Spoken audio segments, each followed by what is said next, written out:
ನಾವು ನಿಮ್ಮ ಜ್ಯೋತಿಷ್ಯ ರತ್ನಾಕರ ಪಂಡಿತ್ ಗಣಪತಿ ಭಟ್ ಗುರುಜಿ. ವೀಕ್ಷಕರೇ, ಸಾಡೆ ಸಾತಿ ನಡೆಯುತ್ತಿರುವಂಥ ಮೀನಾರಾಶಿಯವರಿಗೆ ವಕ್ರ ಶನಿಯ ಕಾಡಾಟ, ಶನಿಯ ಹಿಮ್ಮುಖ ಚಲನೆಯನ್ನು ನಾವು ವಕ್ರ ಶನಿ ಅಂತ ಹೇಳ್ತೀವಿ. ಈ ವಕ್ರ ಶನಿಯ ಕಾಡಾಟ ಇದ್ದಾಗ ಶನಿಯ ದೃಷ್ಟಿ ಹೆಚ್ಚಾಗಿ ಬೀಳುತ್ತೆ. ಈ ದೃಷ್ಟಿಯಿಂದ ತಪ್ಪಿಸ್ಕೊಳ್ಳೋದು ಹೇಗೆ ಮೀನಾರಾಶಿಯವರು? ಈ ದೃಷ್ಟಿ ಬಿದ್ದಾಗ ಅವರು ಆಗುವಂಥ ಸಮಸ್ಯೆಗಳೇನು? ವ್ಯಾಪಾರ ವ್ಯವಹಾರದಲ್ಲಿ, ಕುಟುಂಬದಲ್ಲಿ, ಸಂತಾನದಲ್ಲಿ, ದಂಪತಿಗಳಲ್ಲಿ ಒಂದಲ್ಲ ಒಂದು ಸಮಸ್ಯೆಗಳು, ಮನಸ್ತಾಪಗಳು. ಪ್ರಥಮವಾಗಿ ಮನಸ್ಸಿನ ನಿಯಂತ್ರಣ ತಪ್ತಾರೆ. ಈ ಸಮಯದಲ್ಲಿ ಮೀನಾರಾಶಿಯವರು ಎಚ್ಚರದಿಂದಿರಬೇಕು, ಬಹಳ ಎಚ್ಚರದಿಂದಿರಬೇಕು. ಯಾಕಂದ್ರೆ ವಕ್ರ ಶನಿಯ ಪ್ರಭಾವ 12 ರಾಶಿಗಳ ಮೇಲೂ ಬಿದ್ದೇ ಬೀಳುತ್ತೆ. ಇದರ ಹಿಮ್ಮುಖ ಚಲನೆ ಎಲ್ಲ ರಾಶಿಗಳು ಇನ್ವಾಲ್ವ್ಮೆಂಟ್ ಆಗಲೇಬೇಕು. ಆದರೆ ಮೀನಾರಾಶಿಯವರಿಗೆ ಸಾಡೆ ಸಾತಿ ನಡೀತಾ ಇರೋದು ಒಂದು, ಮತ್ತೆ ಮೀನಾರಾಶಿಯಲ್ಲಿಯೇ ವಕ್ರ ಶನಿ ಚಲನೆ ಮಾಡ್ತಾ ಇರೋದೊಂದು. ಈಗ ಶನಿಯು ಹಿಮ್ಮುಖವಾಗಿ ಚಲನೆ ಮಾಡ್ತಿರುವಂಥದ್ದು ಮೀನಾರಾಶಿಯಲ್ಲಿ ಚಲನೆ ಮಾಡ್ತಾ ಇದ್ದಾನೆ. ಇದ್ರ ಪ್ರಭಾವ ಈ ರಾಶಿಯವರಿಗೆ ಹೆಚ್ಚೆತ್ತವಾಗಿ ಬೀಳುತ್ತೆ. ಜುಲೈ 27, 2026ನೇ ಇಸ್ವಿಯಿಂದ ಡಿಸೆಂಬರ್ 10ನೇ ತಾರೀಕು 2026ನೇ ಇಸ್ವಿ ತನಕ ಶನಿಯು ಹಿಮ್ಮುಖವಾಗಿ ಚಲನೆ ಮಾಡ್ತಾ ಇರ್ತಾನೆ. ಇಂಥ ಸಮಯದಲ್ಲಿ ಮೀನಾರಾಶಿಯವರಿಗೆ ಇದರ ಪ್ರಭಾವ ಮನಸ್ಸಿನ ಮೇಲೆ ಹೆಚ್ಚಾಗಿ ಬೀಳುತ್ತೆ. ಹೇಗೆ? ಅವರು ಮಾಡುವಂಥ ವ್ಯಾಪಾರ ವ್ಯವಹಾರಗಳ ಮೇಲೆ ಅವರು ಗಮನ ಹರಿಸೋದಿಲ್ಲ. ಅದು ಏನಾಗಿದೆ, ಸಕ್ಸಸ್ಫುಲ್ ಆಗಿದೆಯಾ ಅಥವಾ ನಷ್ಟ ಆಗಿದೆಯಾ, ಆ ವ್ಯಾಪಾರ ವ್ಯವಹಾರಗಳಿಗೆ ಕೇಂದ್ರೀಕೃತವಾಗಿ ಅವರು ದೃಷ್ಟಿ ಹಾಯಿಸೋದಿಲ್ಲ, ಗಮನ ಹರಿಸೋದಿಲ್ಲ. ಬೇಜವಾಬ್ದಾರಿ ತೋರಿಸ್ತಾರೆ ಮಾಡುವಂಥ ಕೆಲಸದ ಮೇಲೆ. ಅತಿಯಾದ ಆತ್ಮವಿಶ್ವಾಸದಿಂದ ಅನ್ಯರನ್ನು ನಂಬಿ ಮೋಸ ಹೋಗ್ಬಿಡ್ತಾರೆ. ಈ ಸಮಯದಲ್ಲಿ ಬಹಳ ಎಚ್ಚರಿಕೆಯಿಂದಿರಬೇಕು ಮೀನಾರಾಶಿಯವರು. ಮನಸ್ಸಿನಲ್ಲಿ ಆತಂಕ, ಭಯ ಸೃಷ್ಟಿ ಮಾಡ್ಕೊತಾ ಇರ್ತಾರೆ. ಯಾರನ್ನ ನಂಬಬೇಕು, ಯಾರನ್ನ ಬಿಡಬೇಕು ಅನ್ನುವಂಥ ಅನುಮಾನದ ಮನಸ್ಥಿತಿ ಹೋಗ್ತಾ ಇರುತ್ತದೆ. ಯಾಕಂದ್ರೆ ಇವರು ಭಾವನಾತ್ಮಕ ವ್ಯಕ್ತಿಗಳಾಗಿದ್ದರೂ ಸಹ ವಕ್ರ ಶನಿಯ ಸಂಚಾರ ಇರುವಾಗ ತೆಗೆದುಕೊಳ್ಳುವಂಥ ನಿರ್ಧಾರಗಳಲ್ಲಿ ದುಡುಕ್ತಾರೆ, ಎಡುತ್ತಾರೆ. ಇಂಥ ವ್ಯಕ್ತಿಯಿಂದ ಈ ಕೆಲಸ ಆಗಬೇಕು ಅಂತ ಇರುತ್ತೆ, ಆ ವ್ಯಕ್ತಿನ ಬಿಟ್ಟು ಆಗದೇ ಇರುವಂಥ ವ್ಯಕ್ತಿನ ನಂಬಿ ಕೆಲಸ ಕೊಟ್ಟು ಹಾಳಾಗ್ತಾರೆ. ಈ ಸಮಯದಲ್ಲಿ ಬಹಳ ಎಚ್ಚರಿಕೆಯಿಂದಿರಬೇಕು ಮೀನಾರಾಶಿಯವರು.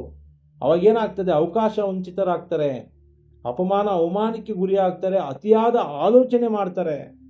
ಇದರಿಂದ ಆರೋಗ್ಯ ನಷ್ಟ ಆಗೋದು ಸಹಜ.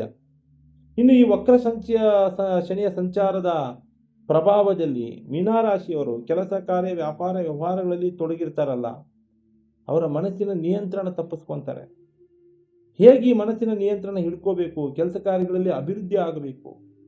ಯಾಕಂದ್ರೆ ಈ ಮೀನಾರಾಶಿಯವರು ದ್ವಂದ್ವ ಮನಸ್ಸಿನ, ಎರಡೆರಡು ಮನಸ್ಸು, ಶುದ್ಧ ಮನಸ್ಥಿತಿ ಇರೋದಿಲ್ಲ. ಒಂದು ಕ್ಷಣ ಇದ್ದಂಥ ಮನಸ್ಥಿತಿ ಇನ್ನೊಂದು ಕ್ಷಣದಲ್ಲಿ ಚೇಂಜ್ ಮಾಡ್ಕೊಂಡ್ಬಿಡ್ತಾರೆ. ಚಂಚಲ ಸ್ವಭಾವಕ್ಕೆ ಹೋಗ್ತಾರೆ, ಬೇಗನೆ ಸೋಲನ್ನು ಒಪ್ಕೊಂಡ್ಬಿಡ್ತಾರೆ. ಕಾನ್ಫಿಡೆಂಟ್ ಆಗಿ ಇದ್ದು ಹೋದಂಗೆ ಹೋಗ್ಬಿಟ್ಟು ಅಲ್ಲಿ ಸೋಲು ಒಪ್ಕೊಂಡ್ಬಂದ್ಬಿಡೋದು. ಇದು ಮೀನಾರಾಶಿಯವರ ಮನಸ್ಥಿತಿಯಲ್ಲಿರುವಂತಹ ಗುಣ.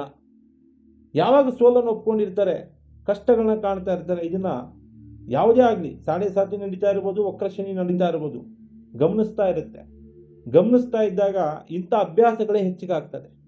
ಹೋದಂಥ ಜಾಗದಲ್ಲಿ, ಬಂದಂಥ ಜಾಗದಲ್ಲಿ ಸೋಲು ಒಪ್ಕೊಳ್ಳೋದು, ಅಪಮಾನ ಆಗೋದು, ಅವಮಾನ ಆಗೋದು, ಧನನಷ್ಟ ಆಗುವಂಥದ್ದು, ಕೆಲಸ ಕಾರ್ಯಗಳಿಗೆ ಹಿನ್ನಡೆ ಬರುವಂಥದ್ದು, ಇಂಥ ಕೆಲಸಕ್ಕೆ ಶನಿ ಸಪೋರ್ಟ್ ಮಾಡ್ತಾ ಇರ್ತಾನೆ. ಇದರಿಂದ ಆದಷ್ಟು ಬೇಗ ನೀವು ತಪ್ಪಿಸ್ಕೋಬೇಕು. ಯಾಕಂದರೆ ಸಾಡೆ ಸಾತಿಯ ಪ್ರಭಾವದಲ್ಲಿ, ವಕ್ರ ಶನಿಯ ಪ್ರಭಾವದಿಂದ ದೃಷ್ಟಿಗೆ ಈಡಾಗುವಂಥದ್ದೇ ಹೆಚ್ಚು ಮೀನಾರಾಶಿಯವರು. ಹಾಗಂದ್ಮೇಲೆ ಈ ರಾಶಿಗಳ ಪ್ರಯೋಗದಲ್ಲಿ ಮೀನಾರಾಶಿಯವರಿಗೆ ಸಾಡೆ ಸಾತಿ ಹಾಗೂ ವಕ್ರ ಶನಿಯ ಪ್ರಭಾವದಿಂದ ತಪ್ಪಿಸ್ಕೊಳ್ಳೋದು ಹೇಗೆ? ಪೂಜೆ ಪುನಸ್ಕಾರ, ಹೋಮ ಹವನಗಳನ್ನು ಸರ್ವೇ ಸಾಮಾನ್ಯವಾಗಿ ಮಾಡ್ತಾರೆ, ಮಾಡಲೇಬೇಕು. ಅದರಿಂದ ಪಾಸಿಟಿವಿಟಿ ಬಂದೇ ಬರ್ತದೆ. ಅದಕ್ಕಿಂತ ಮೊದಲಾಗಿ ಇವರ ಜೀವನ ಶೈಲಿಗಳನ್ನ ಬದಲಾವಣೆ ಮಾಡ್ಕೋಬೇಕು ಮೀನಾರಾಶಿಯವರು. ಜೀವನ ಶೈಲಿಗಳಲ್ಲಿ ಮೇಲೆ, ಅವರ ಆಟಿಟ್ಯೂಡ್ ಮೇಲೆ ಏನಿದೆ, ಅವರ ನಡವಳಿಕೆಗಳ ಮೇಲೆ, ಅವರ ವಿಚಾರಧಾರೆಗಳ ಮೇಲೆ ಯಾವಾಗಲೂ ಶನಿ ಮಹಾತ್ಮ ಗಮನಿಸ್ತಾನೆ ಇರ್ತಾನೆ. ಡಿಸಿಪ್ಲಿನ್ ಕಾಪಾಡ್ಕೊಂಡು ಹೋಗ್ತಾ ಇದ್ದಷ್ಟು ಅವ್ರದ್ದೇ ಒಂದು ಚೌಕಟ್ಟಲ್ಲಿ ಅವ್ರು ನಡೀತಾ ಇದ್ರೆ ಅದ್ರಲ್ಲಿ ಸಕ್ಸಸ್ಫುಲ್ ಆಗೇ ಆಗ್ತಾರೆ. ಯಾವಾಗ ಕೇರ್ಲೆಸ್ಸು, ನೆಗ್ಲೆಕ್ಟೆನ್ಸಿ ಮಾಡ್ತಾರೆ, ಬೇಜವಾಬ್ದಾರಿತನ ಮಾಡ್ತಾರೆ, ಉಡಾಪೆ ಮಾಡ್ತಾರೆ, ದುಡ್ಡಿಗೆ ಬೆಲೆ ಕೊಡೋದಿಲ್ಲ, ಅವಾಗ ಏನಾಗ್ತದೆ? ಅದೇ ರೀತಿಯಲ್ಲಿ ಅವ್ರ ಜೀವನ ಹೋಗ್ತಾ ಇರ್ತಾರೆ. 4 ಜನ ಅವ್ರನ್ನ ಕೇರ್ಲೆಸ್ ಮಾಡ್ತಾರೆ, ಅವ್ರನ್ನ ಉಡಾಪೆ ಮಾಡ್ತಾರೆ, ಅವ್ರದ್ದು ದುಡ್ಡಿರಲ್ಲ ಅಂತ ಅವ್ರಿಗೆ ಬೆಲೆ ಕೊಡೋದಿಲ್ಲ. ಇದರಿಂದ ಅವರು ಮರ್ಯಾದೆಹೀನರಾಗಿ ಬದುಕುವಂಥ ಲಕ್ಷಣಕ್ಕೆ ಹೋಗ್ತಾರೆ ಮೀನಾರಾಶಿಯವರು. ಎಚ್ಚರಿಕೆಯಿಂದಿರಬೇಕಾಗ್ತದೆ. ಈ ಸಮಯದಲ್ಲಿ ಮನಸ್ಸಿನ ಹಿಡಿತ ಹೇಗಿಟ್ಕೋಬೇಕು ನೋಡಿ. ಒತ್ತಡದ ಕೆಲಸ ಕಾರ್ಯಗಳನ್ನ, ರಿಸ್ಕಿ ಕೆಲಸ ಕಾರ್ಯಗಳನ್ನ ತಗೊಂಡು ನಿರ್ವಹಣೆ ಮಾಡಬೇಕು ಮೀನಾರಾಶಿಯವರು. ವಕ್ರ ಶನಿಯ ಸಂಚಾರ ಇದ್ದಾಗ ನಿಮ್ಮ ಅವಶ್ಯಕತೆ ಇದೆ ಈ ಜಾಗದಲ್ಲಿ ಅಂತ ಹೇಳಿದಾಗ, ಯಾರ ಭಯ ಇಲ್ಲದೇನೋ ಮುಲಾಜಿಲ್ಲದೆ ಆ ಜಾಗದಲ್ಲಿ ಸ್ವಂತ ಬುದ್ಧಿಯಿಂದ, ಶುದ್ಧ ಮನಸ್ಸಿನಿಂದ ಹೋಗಿ ಆ ಜಾಗದಲ್ಲಿರುವಂಥ, ಆ ವ್ಯವಹಾರದಲ್ಲಿರುವಂಥ ಸಮಸ್ಯೆಗಳನ್ನ ಬಗೆಹರಿಸ್ಕೊಂಡು ನೀವು ಬರಬೇಕು. ಬಗೆಹರಿಸ್ಕೊಂಡು ಬಂದಾಗ ಮಾತ್ರ ನಿಮ್ಮ ಅದೃಷ್ಟ ಬದಲಾವಣೆ ಆಗೋದು. ಕೆಲಸ ಕಾರ್ಯಗಳನ್ನು ಅರೆಬರೆಯಾಗಿ ಮಾಡಿಬಿಡಬಾರ್ದು. ಅರ್ಧದಲ್ಲೇ ನಿಲ್ಲಿಸಿ ಹಿಂದೆ ಬರಲೇಬಾರ್ದು. ಎಷ್ಟೊತ್ತೇ ಆಗಲಿ, ಸಮಯ ಹೋಗಲಿ, ಆ ಕೆಲಸದಲ್ಲಿ ಇನ್ವಾಲ್ವ್ಮೆಂಟ್ ಆಗಿ ಅದನ್ನು ಸಕ್ಸಸ್ಫುಲ್ ಮಾಡೇ ಬರಬೇಕು. ಹಣಕಾಸಿನ ಹಿಡಿತ ಇಟ್ಕೋಬೇಕು ಕೈಯಲ್ಲಿ. ಅಧಿಕವಾಗಿ ಹಣ ಖರ್ಚು ಮಾಡಬೇಡಿ. ಅಪರಿಚಿತರನ್ನು ನಂಬಲೇಬಾರದು. ಅಪರಿಚಿತರನ್ನು, ಹೊರಗಿನವರನ್ನು, ಯಾರೋ ಒಂದು ವಿಚಾರಕ್ಕೆ ಬಂದಿದ್ದಾರೆ ಅವ್ರನ್ನೆಲ್ಲ ನಂಬೋದು, ಅವರು ದುಡ್ಡು ಕೊಡೋದು, ಸಾಲ ಮಾಡೋದು, ಅವರ ದುಡ್ಡು ತಗೊಳ್ಳೋದು, ಇಂಥ ಕೆಲಸ ಕಾರ್ಯಕ್ಕೆ ಕೈ ಹಾಕಬಾರದು. ಈ ಸಮಯದಲ್ಲಿ ಆಧ್ಯಾತ್ಮಿಕ ಚಿಂತನೆ ಮಾಡಿ. ಸಂಬಂಧಿಕರಿಂದ, ಶತ್ರುಗಳಿಂದ ಆದಷ್ಟು ದೂರ ಇರಿ. ಸಾಲಬಾಧೆಗೆ ಗುರಿಯಾಗಬೇಡಿ.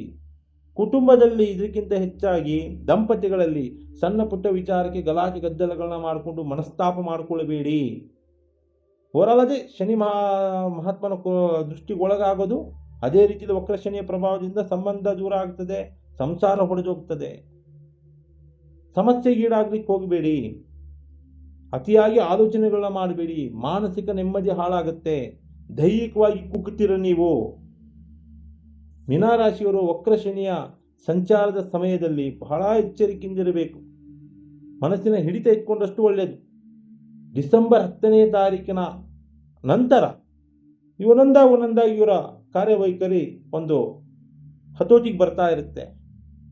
ಗ್ರಹಗತಿಗಳ ಸಂಚಾರ ಎಲ್ಲ ರಾಶಿ ನಕ್ಷತ್ರಗಳ ಮೇಲೂ ಕೂಡ ಶುರು ಆದಾಗ ಆ ರಾಶಿಯ, ಆ ನಕ್ಷತ್ರಕ್ಕೆ, ಆ ಜಾತಕದಾರಿಗೆ ಒಂದಲ್ಲ ಒಂದು ರೀತಿಯಲ್ಲಿ ಸಮಸ್ಯೆಗಳು ಕೊಡ್ತಾ ಇರ್ತದೆ. ಶುಭ ಗ್ರಹಗತಿಗಳ ಸಂಚಾರ ಇರ್ಬೋದು ಅಥವಾ ಅಶುಭ ಗ್ರಹಗತಿಗಳ ಸಂಚಾರ ಇರ್ಬೋದು. ಅವಾಗೇನಾಗ್ತದೆ, ಮನುಷ್ಯ ಮನಸ್ಸಿನ ಹಿಡಿತ ಇಟ್ಕೋಬೇಕು, ಆಧ್ಯಾತ್ಮಿಕ ಚಿಂತನೆ ಮಾಡಬೇಕು, ದೈವ ದೇವತೆಗಳ ದರ್ಶನ ಮಾಡಬೇಕು, ಕಾನ್ಫಿಡೆಂಟ್ ಆಗಿರಬೇಕು. ಎಲ್ಲೂ ಕೂಡ ಸೋಲನ್ನು ಒಪ್ಕೋಬಾರ್ದು. ಅದರಲ್ಲಿ ಮೀನರಾಶಿಯವರಿಗೆ 7.5 ನಡೆಯುತ್ತಿರುವುದರಿಂದ ವಕ್ರ ಶನಿಯ ಪ್ರಭಾವ ಹೆಚ್ಚಾಗಿದೆ. ಆದಷ್ಟು ನಿಮ್ಮ ಮನಸ್ಸಿನ ಹಿಡಿತನ ಮಾಡಿಕೊಂಡು ನಿಮ್ಮ ಅದೃಷ್ಟ ಬದಲಾವಣೆ ಮಾಡಿಕೊಳ್ಳಿ. ನಮಸ್ಕಾರ ವೀಕ್ಷಕರೇ, SR Kannada TV channel subscribe ಮಾಡಿಕೊಳ್ಳಿ. ಒಳ್ಳೊಳ್ಳೆ ವಿಡಿಯೋಸ್ಗಳನ್ನ ಬಿಡ್ತಾ ಇರ್ತೀವಿ. ರಾಶಿ ನಕ್ಷತ್ರಗಳ ಬಗ್ಗೆ, ತಂತ್ರ ಮಂತ್ರಗಳ ಬಗ್ಗೆ ವಿಶೇಷ ಪರಿಹಾರ ಇರುತ್ತೆ. ಸ್ಕ್ರೀನ್ ಮೇಲೆ ನಂಬರ್ ಹೋಗ್ತಾ ಇರ್ತದೆ. ಕಾಲ್ ಮಾಡಿ, ನಿಮ್ಮ ಸಮಸ್ಯೆನ ಚರ್ಚೆ ಮಾಡಿ, ವಿಮರ್ಶೆ ಮಾಡಿ ಪರಿಹಾರ ಕೊಡ್ತೀವಿ. ನಮಸ್ಕಾರ ವೀಕ್ಷಕರೇ, ಸರ್ವೇ ಜನೋ ಸುಖಿನೋ ಭವಂತು.